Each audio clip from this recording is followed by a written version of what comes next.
السلام عليكم. ام نام زاني سامية سائق تريلما صد بيش سيمان بيش اورو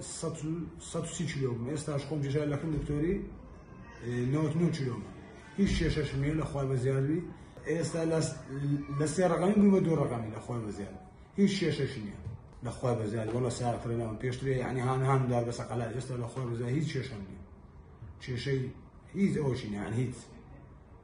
أي عزيزي لقليل رزقاني بي باب الأخوة عملياتي مع إيدي بقاعد بالرياضة تصير رياضة مقرات ما هشتغل شيء هاد بس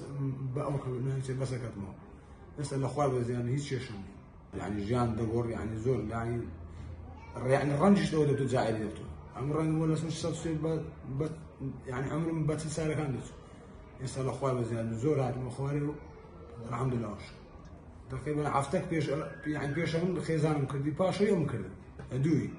استفاده شاك مالك الأخوة بزين خيزانكم تقريبا يستعمل شاك شلون يعني أمش سيوك شلون يعني خاصة خاني ميلاباني زي ترسنيا أي غلو عزلي أخو عمليات معدي أخوي ورد الدكتور درير جاني ما يقولي الماسكة هونيري دستي خوش بي زور زمان مني أخوة خيري هم وكسانة بنوسي كبردار لو خاصة خاني